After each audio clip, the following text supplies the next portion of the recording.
سیدنا صدیق اکبر رضی اللہ تعالیٰ عنہ کو گالیاں نکالتے رہیں گے، لیکن وہ پہلو مصطفیٰ صلی اللہ علیہ وآلہ وسلم میں آرام کرتے رہیں گے۔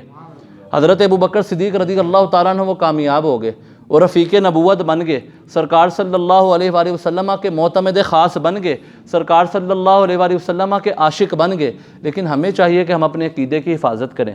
بعض لوگ تو حضرت سیدنا صدیق اکبر رضی اللہ تعالیٰ عنہ کو گالیاں نکالتے ہیں، اور ان کا انجام کتابوں میں لکھا ہوا ہے۔ ایک قافلہ شام سے تجارت کے لیے کسی دوسرے ملک جا رہا تھا، اس قافلے میں ایک بندہ تھا جو حضرت ابوبکر صدیق رضی اللہ تعالیٰ عنہ کو، حضرت عمر فاروق رضی اللہ تعالیٰ عنہ، دونوں شیخین کو یہ گالیاں نکالتا تھا، بکواسات کرتا تھا۔ قافلہ گیا، اس نے اپنے تجارتی امور کو پورا کیا اور واپس آ رہا تھا کہ کیا ہوا کہ جنگل میں ایک جگہ قافلے نے قیام کیا، رات گزاری۔ تو وہ بندہ جو حضرت ابوبکر صدیق رضی اللہ تعالیٰ عنہ کو گالیاں نکال رہا تھا، وہ صبح اٹھا تو اس نے دیکھا کہ اس کے ہاتھ دونوں اور اس کے دونوں پاؤں خنزیر کے بن گئے ہیں۔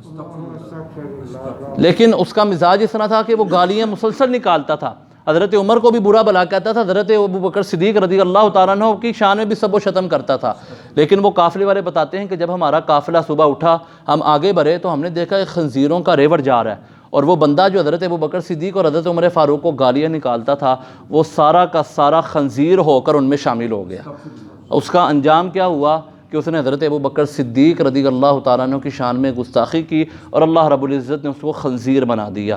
ہمارا عقیدہ تو یہی ہے جو میں پہلے عرض کر چکا کہ اہل سنت کا ہے بیڑا پار، اصحاب حضور نجم ہیں اور ناؤ ہے اطرت رسول اللہ کی۔ ڈاکٹر علامہ محمد اقبال فرماتے ہیں، بلبل کو چراغ ہے پروانے کو چراغ ہے، بلبل کو پھول بس، پروانے کو چراغ ہے بلبل کو پھول بس، صدیق کے لیے ہے خدا کا رسول بس۔ وآخر دعوانا ان الحمد للہ رب العالمین۔